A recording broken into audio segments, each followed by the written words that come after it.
true, but this is bullshit. Wolves coming back from that top position, but Shane Long was definitely onside. Shane Long has done it! I'm going to enjoy tonight. And you should as well. Thanks very much. Bye. Unless he's breastfeeding, he should be alright. Hello, and you are very welcome to the Ireland Radar podcast. It's me, Joseph Murray, introducing things, but I won't be here for long as we have a very special bonus episode brought to you by Dylan Hudson. He sat down with Neil Atkinson of the Anfield Wrap earlier this week to discuss Caoimhin Kelleher's £18 million move to Brentford from Liverpool. It's a really insightful interview and one I really enjoyed listening to hear about the ramifications of the move on Caoimhin's career and Brentford, as well as the impact that he had at Liverpool during his time there.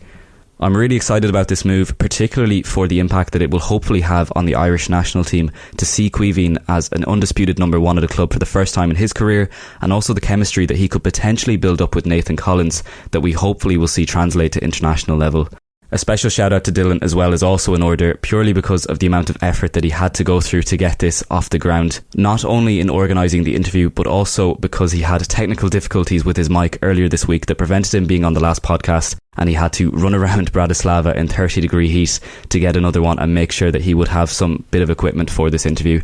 So thanks again to Dylan for getting this off the ground, and I'm going to hand over to him now. But before I do, just if you are enjoying this podcast so far and you haven't already, please do give us a rating on whatever podcast platform you're listening to us on, as it really does help push us up the algorithm, particularly as we haven't uploaded an episode in 6 months. But that's beside the point. We promise that we will actually upload a good bit more as the summer goes on, and hopefully towards the end of the League of Ireland season and into the World Cup qualifiers. That is the plan anyways, and we will try to do that.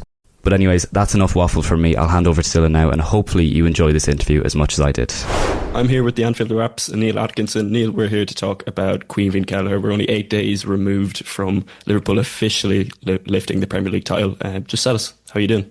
Very rarely been better. It's been an incredible couple of months now. You know, I think it's been clear that it's coming Liverpool's way. Then there's the day against Tottenham, which was absolutely amazing, and all things part of it, and then through to the lift. And now we're 10 days on from that, and it's just felt like a constant party through all that period, and it's been a pleasure to be part of.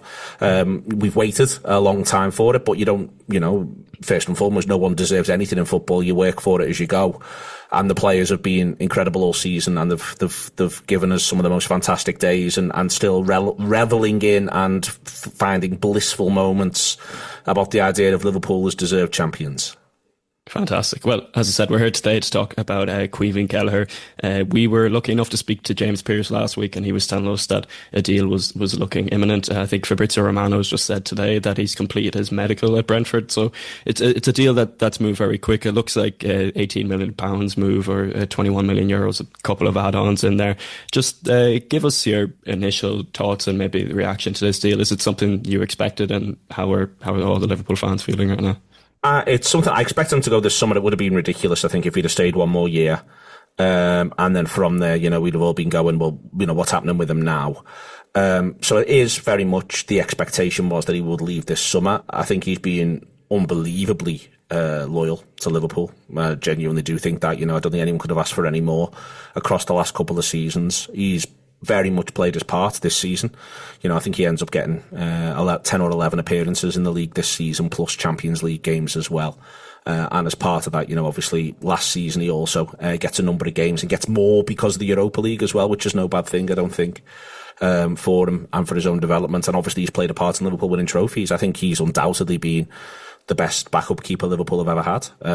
It's quite a newish thing, the idea of the backup keeper. Steve Ogrizovic was a long-term backup keeper to Bruce Grobbelaar, I think, and never really got to play much, whereas I think these days that happens a bit more with the way the domestic cups are treated, and last season for us the Europa League. But the other key part from a Liverpool point of view has been he's been back up to Alisson Becker, and Alisson Becker is, I think, the best goalkeeper in the world, number one, but also number two, he's a very unorthodox goalkeeper, and part of how he is unorthodox, I think, leads to him picking up a few more injuries than a lot of other keepers do. So having had a backup goalkeeper and number two as good as Kelleher has been priceless for Liverpool these last two seasons, and he's more than played his part. I've seen a bit of an argument online, and I'm not sure if I subscribe to it, but a lot of Liverpool fans are saying that they think that the price tag is a bit low. I think it's starting at about 12.5 million. That will rise up to the 18 million. Do you think it's a fair deal, or do you think that there's been a bit of an undercut there, just maybe because of a good relationship with Brentford? I think Liverpool do have a good relationship with Brentford, but I mean, I wouldn't say that they allowed a bit of an undercut for Carvalho or for Vandenberg, who they both recently sold to Brentford. I think Liverpool were demanding top whack. If there has been an undercut, and I don't think there has, but if there has been an undercut, it may well be that Liverpool could have extracted more money from a Leeds United, but the player would rather go to Brentford, and Liverpool would therefore rather find a way to make it fair in the context of Brentford. And it wouldn't surprise me if those are the add-ons. You know, I would have been surprised if anyone had gone beyond 20 million for him, maybe beyond 22, 24 at the very most, because he's only got 1 year left. And also because Liverpool are in a position where no one thinks for a second they're offering him a new deal, because they've brought in Mamadashvili to start at Liverpool this summer. So I'm not surprised. The add-ons, let's just allow for the idea that they're perfectly reasonable, but they'll just take a bit of time to come through. Could be a number of appearances, which I don't think would be a problem. Could be Brentford remain in the Premier League. Don't think that'd be a problem. I refuse to believe the silverware orientated, because Liverpool don't do that sort of thing. That's not to say that it's impossible for Brentford to win anything, but if you look at the way Brentford have gone about their business with the domestic cups last few seasons, you know, Kelleher wouldn't even, I don't think he might not even feature in those games. Ironically, he may well now move from a goalkeeper who gets all the domestic cup games to get none of them, moving on from here. So I wouldn't have thought it'd be related to them. I think it would just be appearance related and Brentford retaining Premier League status related. So what I'm saying here is I think it's reasonable for Liverpool to expect that they will see that full amount of money and end up getting the 18 million. And I think that is perfectly reasonable. I think there's an overall sense, I understand it from some Liverpool supporters, especially Irish Liverpool supporters, that it should be more than that. But goalkeepers on the whole just do not go for that much money. And a lot of it's the position that's often a bit of an afterthought. So I think all in, Liverpool will feel as though they've got a good deal. I think Kelleher hopefully will feel like he's got a good deal, he's got a good club, and I think he'll do well for Brentford in that I think counterintuitively he'll suit the way they play. Yeah, and we said that there was interest the last year before as well. I think Liverpool were looking for something like over 30 million for him last season, and I know Forest were interested as well in him at the time. What's been the biggest change to him getting the move now till then? Has it been that, you know, Liverpool have got... Yeah, they've got the new lad on the way, and he's got 1 year left. You know, Liverpool could decide, well, we don't like the offer of someone like Brentford, and hang on and see if there's a way to get more. And as I say, it wouldn't surprise me if Liverpool could possibly have got more money out of Leeds United. But if the player's of the view he doesn't want to go to Leeds United, and Liverpool are of the view the add-ons are reasonable, then are Liverpool in the end having an extended argument over 3, 4, 5 million quid? Maybe. When I think it is important, the way he's conducted himself, the sort of character he is, I think it is important for Liverpool to have felt like they've done right by him. It's odd sort of being, I think having done right by a player, I think is something that tends to be more the case around clubs that don't quite have Liverpool's clout. You know, I think that Liverpool, when you get to be one of the biggest dogs in the yard, you get to throw your weight around a little bit. But I think this is one of those instances where I think it is important. There may well be another player at some point soon. I think you can actually think of a couple of examples in the current Liverpool squad. A really good one is Joe Gomez, who I really want Liverpool to hold on to next season, and ask him to do 1 more year, but he may well feel as though we'd rather go and start somewhere. If one of the things Liverpool could now do is say, listen, we had the same conversations with Kelleher, we said 1 more year and we'll work with you on getting the club that you want at the key moments. Being able to tell that story to players is important, and as I say, Gomez is one of those at the moment where I think Liverpool do need to be able to say that. There's not a ton of them when you're Liverpool, you know, most of the time that's where you are, but Gomez has been at Liverpool a long time now, and it's difficult to see his pathway to being a very regular starter for Liverpool. But injuries notwithstanding, he's an absolutely brilliant backup to have, and he's also full of experience. I think it's important to be able to say to players, we do right by you. And Kelleher, it seems to me, with the speed of which things are moving, he seems eager to be going to Brentford. I think it's a good fit for him.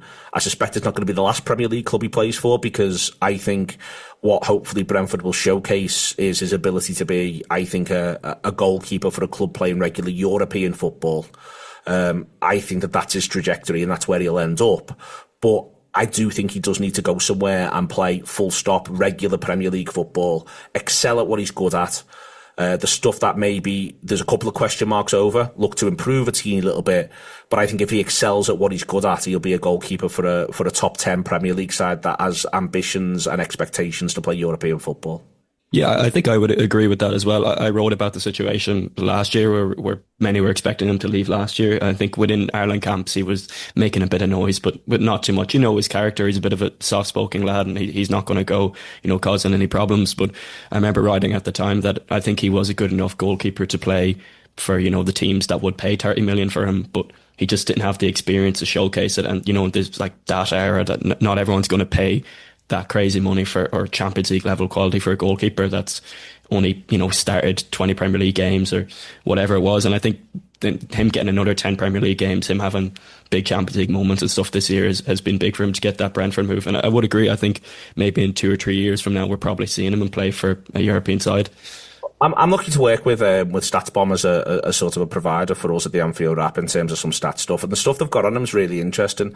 I think we'd all agree he's good with the ball at his feet and he passes really progressively, but he ranks really high on passing into danger. Really high means really low. He doesn't do it. So he's 97th percentile for that metric. So we're talking about a goalkeeper who's really good at picking people out, really good at being able to ping the ball 30, 40 yards, but his decision making is so strong, he very rarely passes it into danger.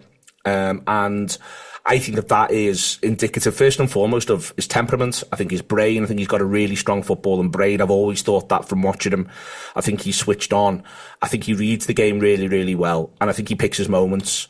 He very rarely does daft things. There's a couple of instances, and there's been a couple of instances this season where, you'd maybe like him to be just a little stronger at what we can almost call meat and potatoes goalkeeping. I think that sort of remains the question mark. But in terms of his positioning, in terms of his engagement with the whole game, in terms of how good he is coming off his line, in terms of all of those factors, the stuff that I think is more important now for your very high level goalkeeper, I think he's pretty close to being elite. And the only thing that you're going to end up saying he's elite in that regard is by virtue of playing regularly. I think the other stuff, and again, that's not to say it can't improve, but I think other stuff, as I say, the more sort of what you'd almost think of as the more traditional basics is maybe where there is the occasional lapse. But that could, for all we know, the best thing that could help with that would be knowing I'm number one at a club, I'm playing every week, this is the job and this is the way it goes. So, I do think that there is potentially a future move for him because of the fact that I think there's very few footballers really, certainly those who play in the defensive half of the pitch, where you'd end up sort of saying they've got all the ingredients, especially the icing on the cake. Most of the time, if you play in that defensive half, you're talking about the cake. Whereas I think why I think it is important now Kelleher goes and plays regular football is he's got to show that bit. But if you want the other stuff, he's got it.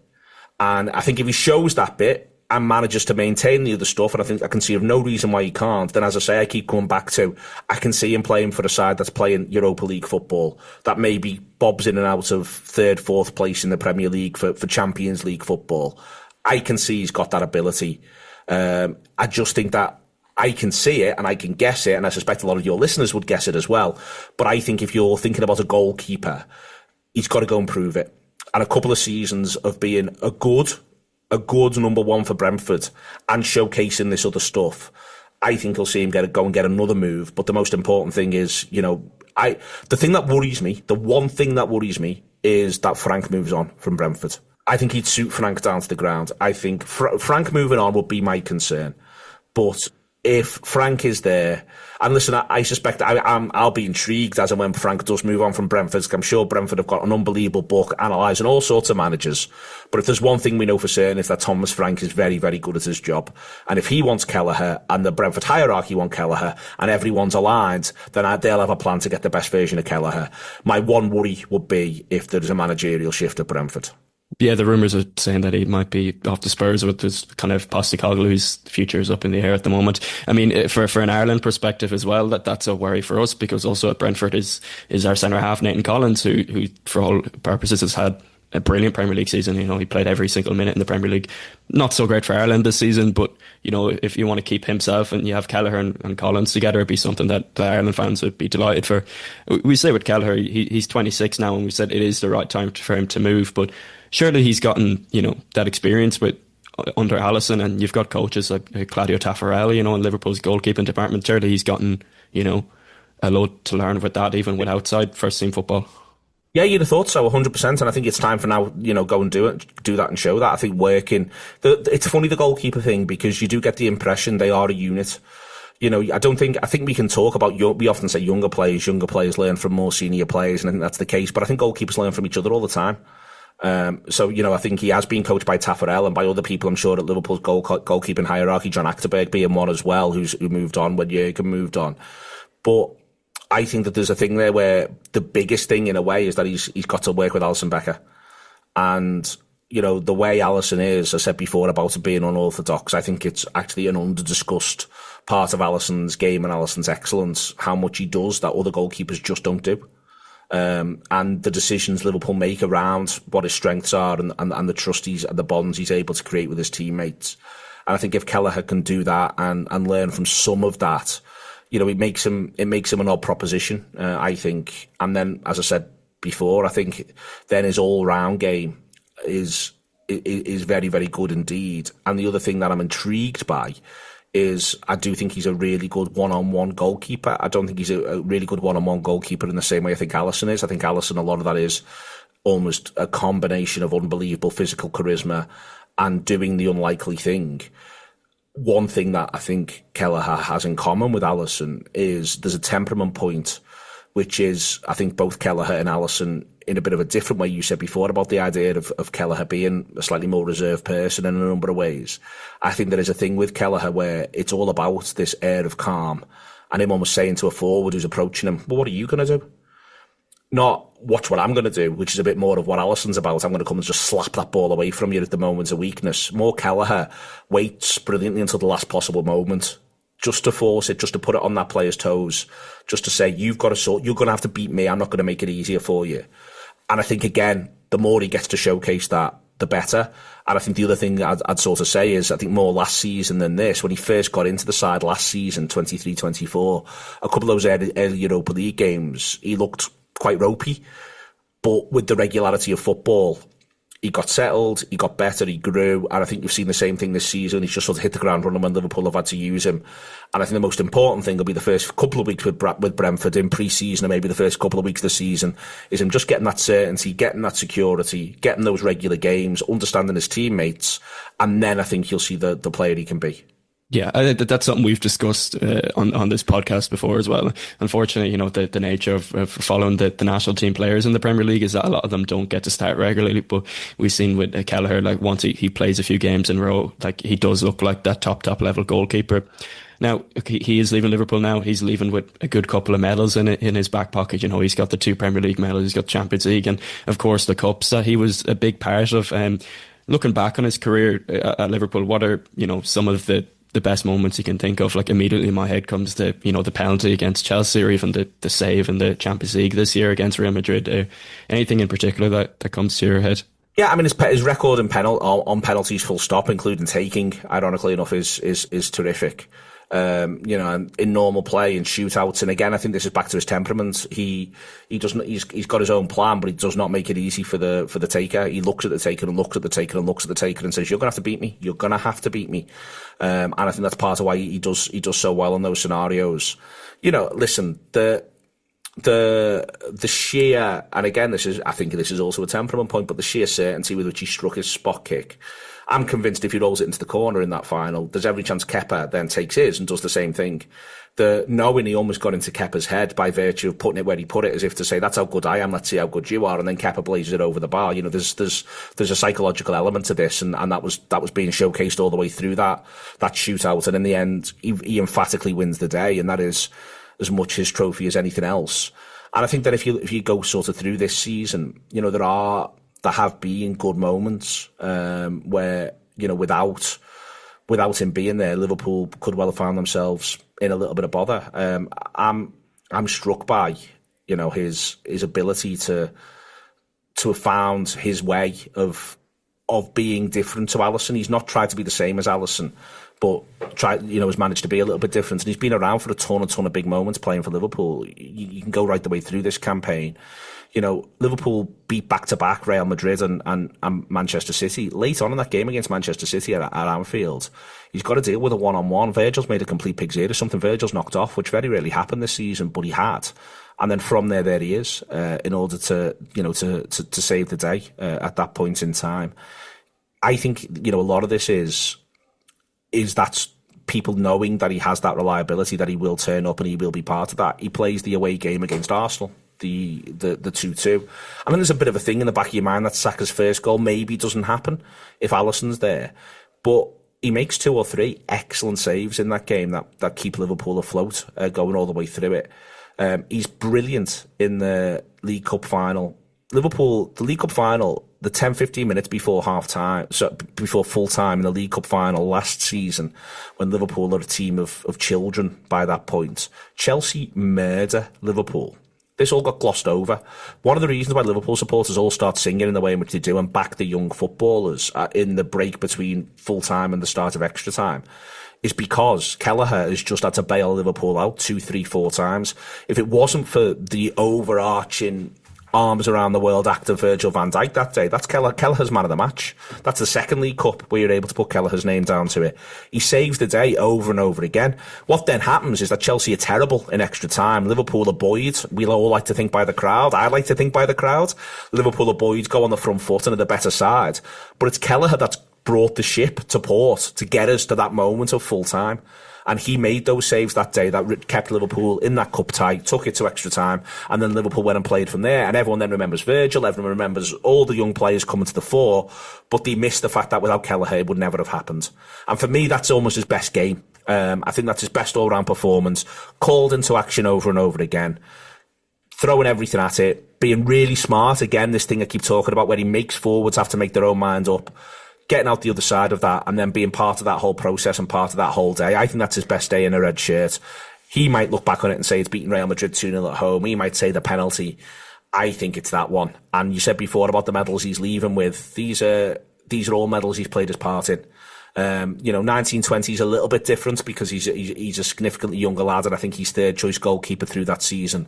But the Premier League medal this season, Kelleher plays and plays and plays. The League Cup medal last season, there he is.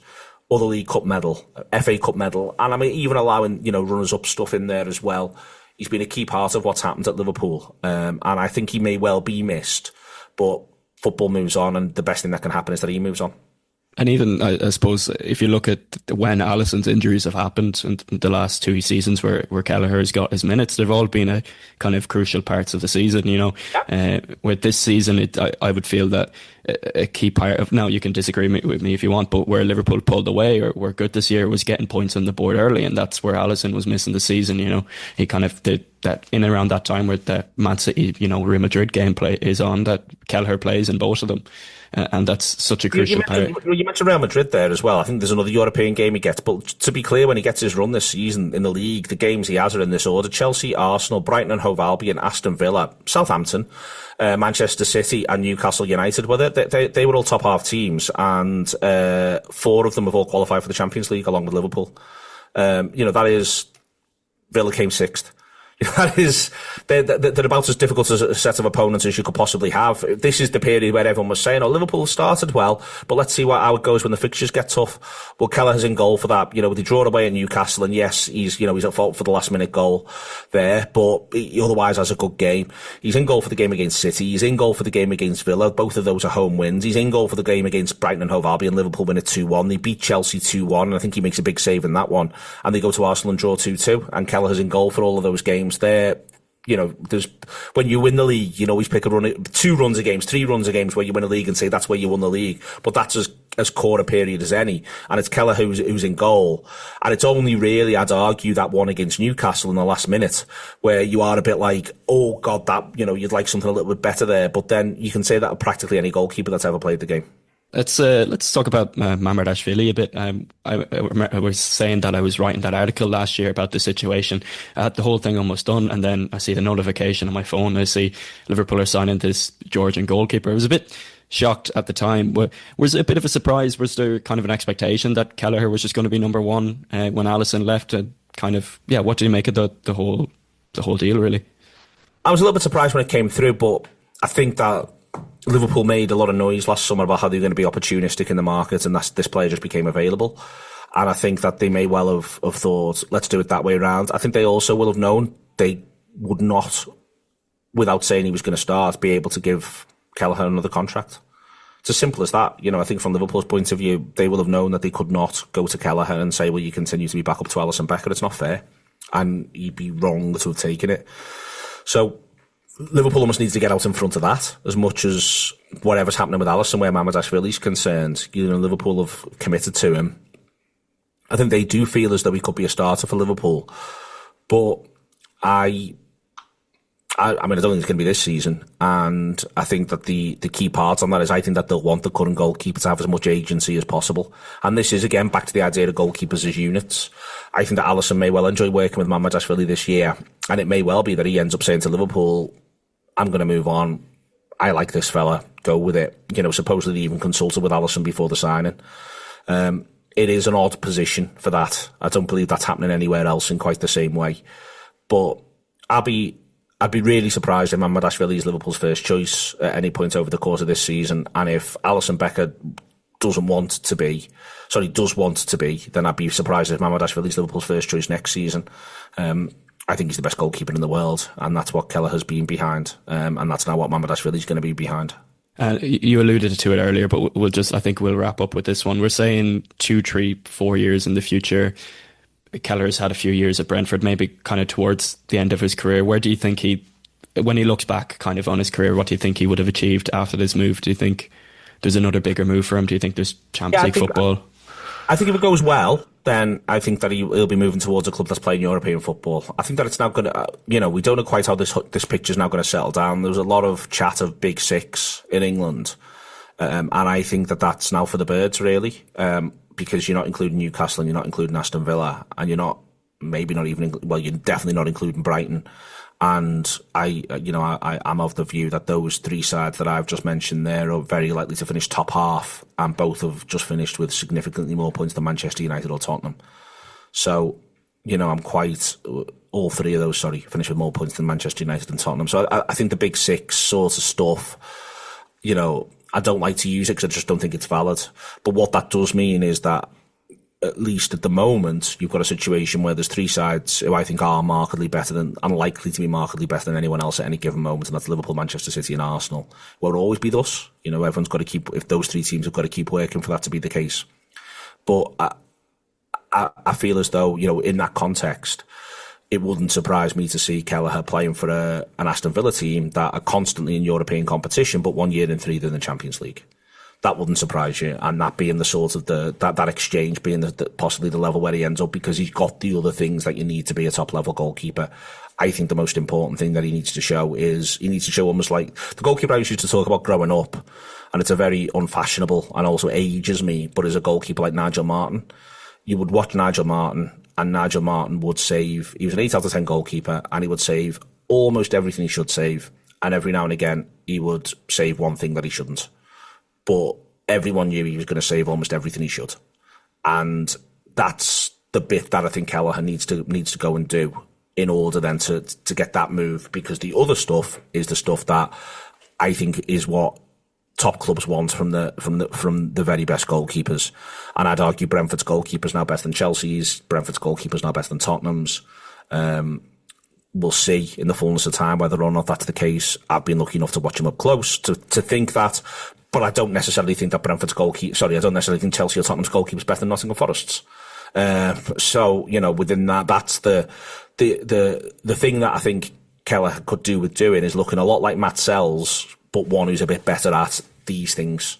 Because I think he is a bit better at these things already, but the Matt Sells stuff of a season where, you feel like he's going to save everything, I think that's the thing that he needs to get himself close to. And if he does all that, then I'd be really surprised if he doesn't move on from Brentford. Brentford makes some money, and Kelleher goes to a club that's very regularly in Europe. Fantastic. And I suppose us here at Ireland Radar are going to hope that maybe there's a World Cup or something involved for him in the future, but we can be optimistic, I suppose. Look, Neil, I think that's all we have time for, but thanks very much for joining us. I expect that you'll have a very busy summer up ahead with all the transfer window shenanigans going on, and you can tune into the Anfield Wrap if anyone is interested in that. Anyways, thanks very much, Neil. Shonis, saved by Kelleher, still not away, Ida, first left-footed to take. Great save, Caoimhin Kelleher, he's again looking to be a hero again, and does it again.